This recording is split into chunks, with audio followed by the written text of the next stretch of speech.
अदील ने शम्मू को ऐसा क्या बोल दिया कि अदील खुद जो है ये सोचने पर मजबूर हो गया, मैंने आखिर बोल ही क्या दिया। ड्रामा सीरियल कैसे मेरे नसीब की आने वाली एपिसोड में जब पता चलता है शम्मू को कि अदील भी अब मुझसे प्यार करने लगा है, क्योंकि अदील जब पिछले के एपिसोड में आपने देखा किस तरीके से अदील ने शम्मू को कहा था कि मैं तुमसे शादी करूंगा और 5-6 बच्चे तो होने ही चाहिए। आने वाली एपिसोड में आप लोग ये भी देखेंगे किस तरीके से राबिया रुखसार को कॉल करती है कि अगर फवाद को कुछ भी हुआ लिहाजा याद रखना तुम्हारे साथ मैं अच्छा नहीं करूंगी, क्योंकि फवाद जब गायब हुआ है तो तुमसे कॉल पर बात कर रहा था और ये सब कुछ तुम्हारी वजह से ही हुआ है। दूसरी जानिब आप लोग देखेंगे किस तरीके से यहाँ पर छम्मा जो है एक प्लान खेल जाती है, क्योंकि छम्मा ने जो है अदील को अपने प्यार के जाल में फंसा दिया है। अदील जो है अब पूरी तरीके से छम्मा के जाल में फंस गया है, क्योंकि अब अदील को लगता है कि जो छम्मा ये मेरा प्यार है, ये मेरी मोहब्बत है, ये मेरा लव है। यहाँ पर आप लोग ये भी देखेंगे कि अब अदील जो है इसके प्यार में इतना गिर जाएगा कि अब छम्मा को बोलेगा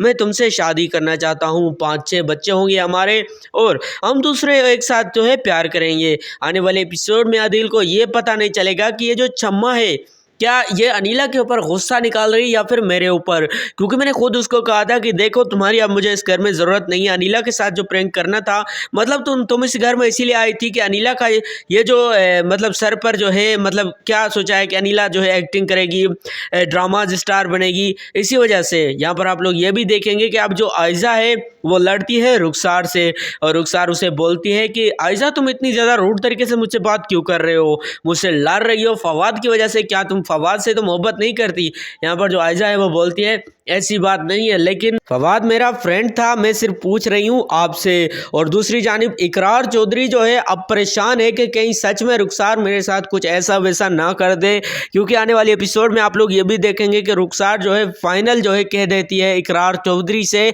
अगर तुमने जो है फवाद को नहीं छोड़ा तो लिहाजा याद रखना तुम्हारे साथ जो मैं करूँगी ना इकरार, तुम सोच भी नहीं सकते, तुम्हारे ज़हनो गुमान में भी नहीं होगा कि तुम जो है क्या कर रहे हो, तुमने किसके जो है हाथ डाला है। यहाँ पर आपको ये भी बता दें अब रुखसार बहुत ज़्यादा शर्मिंदा होती है, क्योंकि जो फवाद है वो उससे कॉल पर बात करते करते गायब हो गया था, क्योंकि रुखसार जो है कहीं सच में तो फवाद से मोहब्बत नहीं कर बैठी। क्योंकि दूसरी जानिब जो राबिया रहमान है वो कॉल करती है किससे, इकरार चौधरी को, कि देखो इकरार मैं जानती हूँ कि फवाद को किसने गायब करवाया है, मैं ये भी जानती हूँ कि फवाद के साथ जो है तुम्हारा हाथ ज़रूर है।